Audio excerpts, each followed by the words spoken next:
D-Ro, we really appreciate you jumping on. Congratulations on being named head of Team USA. How did this happen? Yeah.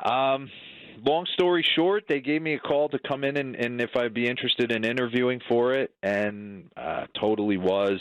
Went in there. I had interviewed for a couple managerial positions in the past with the Marlins and the Mets, and always felt I walked in that room with a lot of trepidation, like not knowing if they actually offered me the job, what I wanted, or what I was totally doing there. So when this presented itself, I kind of took a step back and honestly asked myself, hey, if you're going to go in and interview for this thing, want the position and go in and let them know that. And that's exactly what happened. I went into Tony Regan's office. He's the general manager for this unbelievable ball club, and kind of laid my heart out there for him. So he saw some passion, like he saw, like he talked about when he came on the show, and I'm glad he did, because this is a once-in-a-lifetime opportunity. I want to imagine that you putting together your staff was like a cartoon superhero montage where the music plays and you're tracking down each one of these people and you've got to convince them to join the Avengers. You know what it is, though, Dan? It's Armageddon. Okay. That's what it All is. right, okay. It's D-Ro as Bruce Willis after NASA says, we got to bring in the rest of your team, and then we got to scatter the earth to get all these guys back so they can come and save us. Is that fair, D-Ro? Yeah, it's funny. The coaching staff, I will be secretly adding a few pieces to it, because I feel like I got to have some ride or dies in the dugout with me. The coaching staff was pretty much set in stone when I went and interviewed for the position, but there's a ton of familiarity with a bunch of them. Obviously playing against Andy and getting to know him all those years. Rags was my pitching coach in San Francisco, Dave Righetti. Lou Collier, me and Lou run into each other every weekend in that perfect game like travel ball circuit with our kids. Dino Ebels, the third base coach with the Dodgers. How many times I can think having full-blown conversations playing third base with him. So Griffey will be, I'll have to get over the original, the fanboy of having him there. And but I can't wait. But as far as the roster's concerned, this has been a snowball effect due to Mike Trout. He was one of the first guys to commit. I've spoken to him on the phone quite a bit after it was announced, and I couldn't be more fired up to get in the dugout with this guy. But a lot of it is he wanted to play, reaching out to Bryce Harper reaching out to the next guy reaching out to the next guy, and them creating kind of this perfect storm. So it has been over the moon, humbling, honoring to get all these players to text me and tell me they want to play. And now it'll come down to acquiring some pitching and seeing what organizations are gonna feel comfortable letting those guys come and throw for the U.S. All right, so when Tim Anderson says you got to start me over Trey Turner, and you got to say, well, I got to do what's best for the ball club here. How's this all going to work? That's exactly what I'll say.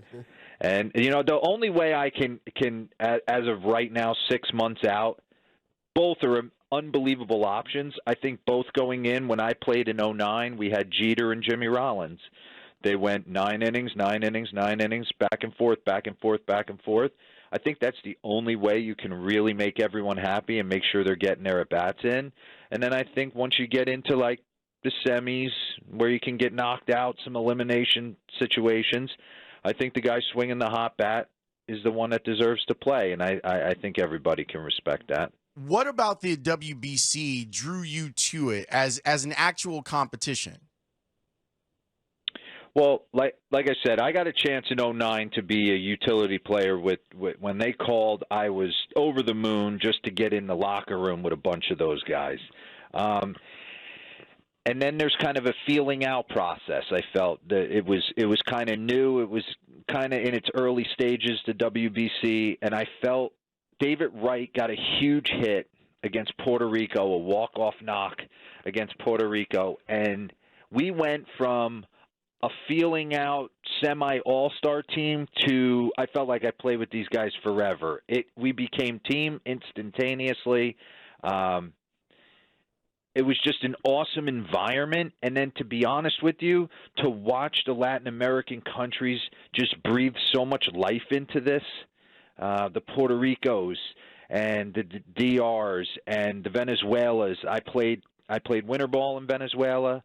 I played in front of 30 to 40,000 people in Magallanes, Caracas games.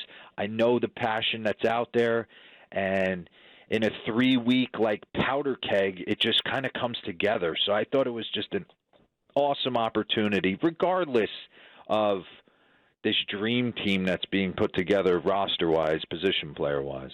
I would love for Team USA to play with the same exuberance and expressiveness as those teams, because last time I was envious. I mean, I'm all in Team Israel until they're knocked out. They're in a tough group. Sneaky good, by the way. Yeah, I know they're in a really tough group. Team Israel got a tough draw this year, but until they're out, I would love to see your team play that same way. And if Tim Anderson's going to be out there, I know he'll embrace it. I know Bryce Harper is going to embrace it, and rather have it be, well, we're Americans, and there's a way that you play this game, and you got to play it the right way by the unwritten rules. Hell with that, man.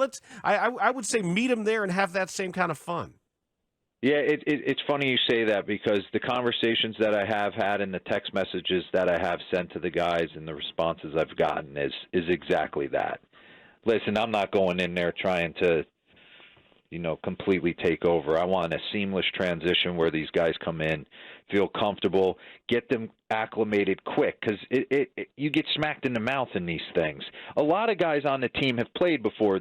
Nolan Arenado, Goldschmidt, the list goes on. So I think that's the big thing for me. Just try and create an atmosphere where they feel comfortable to become team quick, because I think that's the only way to win. But I agree with you.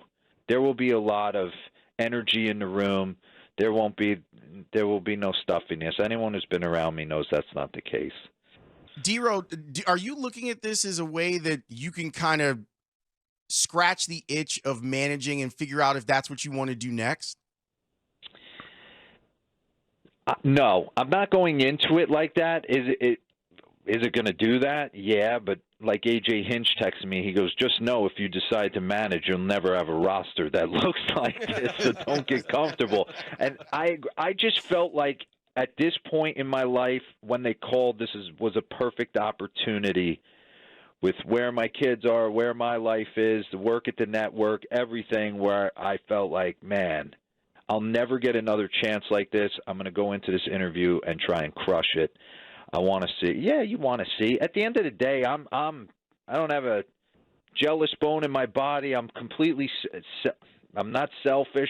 This is about the players. This ain't about me.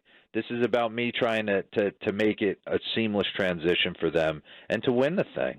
We're talking with Mark DeRosa. You can check him out on MLB Network's MLB Central weekdays at 8 a.m. Central. The last time that you were on the station, it was after you had done a great breakdown of Seiya Suzuki, and it was much appreciated, and we loved talking with you about it. I know that the White Sox have been one of the things that you guys have broached on MLB Central. From your perspective, what's gone wrong with a team that clearly has a world of talent? It's an easy thing to say, but I truly do believe it. I think, and in talking to some of the players during the All-Star break, I remember when we had MLB Central from the All-Star game, we had Liam Hendricks on, and he goes, we really did fall in love with our press clippings and felt like our division was weak enough where we were going to roll our gloves out there talent-wise and win this division by 10 games. And I do believe they fell into that trap. Now, add in injuries, add in that they've kicked the ball around. They've never gotten on a run. They've never been, this is our lineup, this is who we are for months at a time or even weeks at a time. It just has not clicked for whatever reason. There's a lot of blame to go around there, but there's a lot of guys who have completely underperformed. There has been a few bright spots. Andrew Vaughn's played. I mean, when I turn him on, he's barreling stuff up left and right. So there are some bright spots there. But it just never came together, whether it be due to injury, be due to them thinking They didn't have to put in the fight and the fire. I don't know. I'm not in the dugout, and then Tony's got to step away now due to some medical reasons. It just feels like it's been one negative after the other. But the numbers support that they are a 500 team. When you look at the defensive metrics, look at the offense, look at the hitting with runners in scoring position, everything is very mediocre across the board.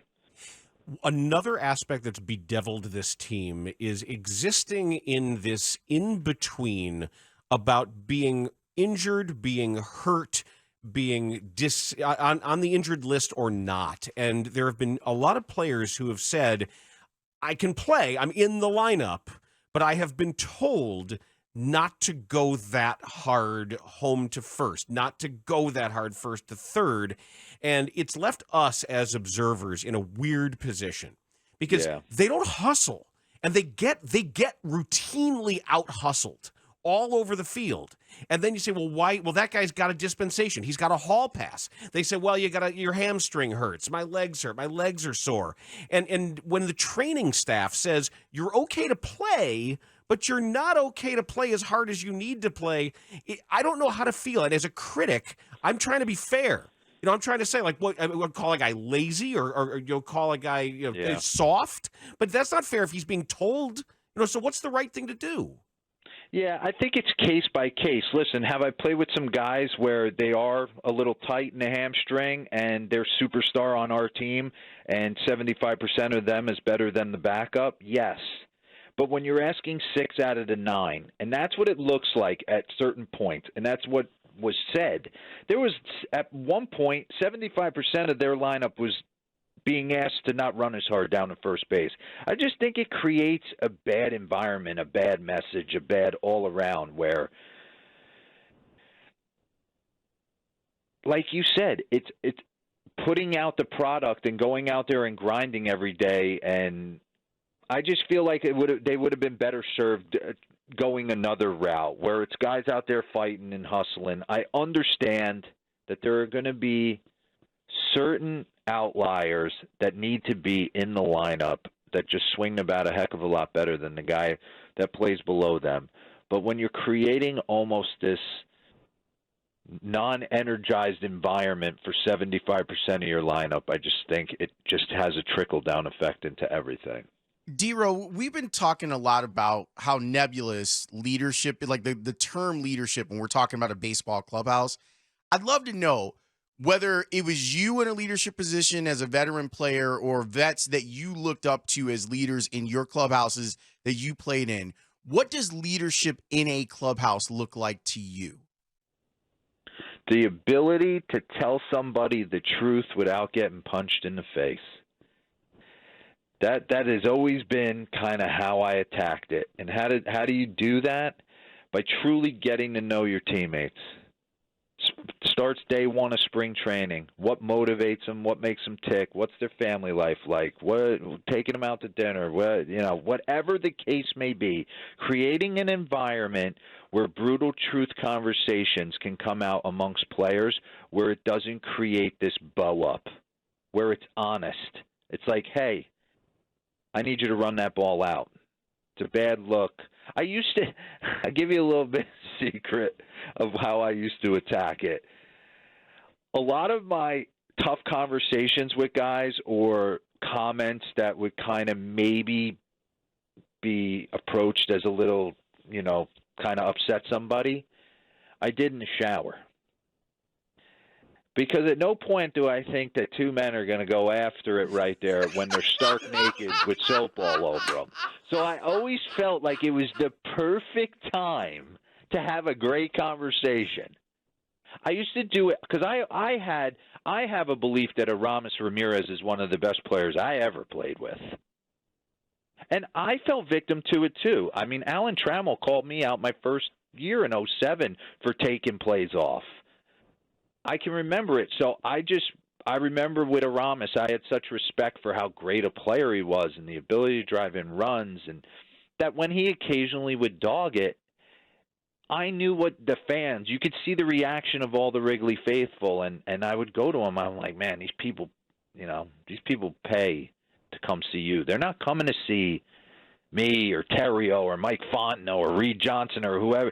They come to see you, and you're better than that. I know you're better than that. I played against you since we were in Lynchburg. And he always took it like, yeah, it was bad luck. It was never met because Rammer knew I cared about him and knew what got him going and knew what made him tick. And on the flip side, like, I had so many, because I wasn't perfect by any stretch. Kerry Woods and the Dempys and Jim Edmonds and the list goes on, would come up and be brutally honest with what they saw or what they thought was a good or bad look. That's how, honestly, that's it. Honest conversations. Everyone knows it's who's going to have the audacity or the ability to say it so we can have a productive conversation and get better. I hate the team meeting where we're like, we got to play harder, we got to No. You know why we called this team meeting. Let's get uncomfortable for 15 minutes, and then when we go out for stretch and batting practice, everybody will feel great. Your answer makes me think of two different things. The fact that you didn't hesitate with your definition of leadership being able to tell someone the truth without getting punched in the face. It reminds me of the playwright George Bernard Shaw. And it's always been a really important quote to me, who said, if you want to tell people the truth, you better make them laugh or they'll kill you. And your point is the baseball corollary of that. The other aspect being the venue for these truthful conversations reminds me of President Lyndon Johnson, who, when he really wanted to talk to the press that he trusted, he would invite them to stand outside the bathroom stall during his morning constitutional. Famously, because that like, who's going to say what and who's going to do what when that's when everybody could be their most honest. So the idea of the actual physical removal of the place of conversation can really matter. I completely agree. I just think back, like, I never took offense to someone coming up to me and telling me X, Y, or Z. I can think Gary Sheffield did it when in Atlanta. He pushed me against the wall. Derek Lee did it to me in Chicago. There was multiple times throughout my career where I needed to be kicked in the pants. I wasn't a David Eckstein type player. That wasn't who I was. So I get it.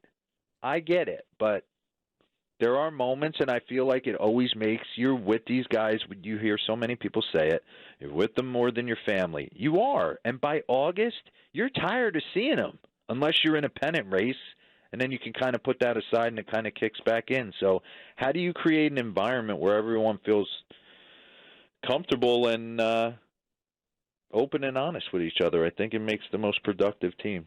Before we let you go, it's so funny you bring this up because there's breaking news right now from MLB.com's Scott Merkin, who says the White Sox had a players-only meeting this morning. Interim manager Miguel Cairo wasn't privy to the meeting. Apparently the focus is having fun once they get on the field for this final month. Your thoughts about that occurring this morning? Well, that wouldn't be my message.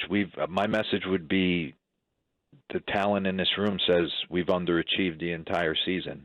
Our fans deserve better. We deserve better. We're not out of this thing yet. When we go out and win every damn ball game until this thing's over and see where the dust settles. We don't truly believe in here that the Guardians and the Twins are better than us.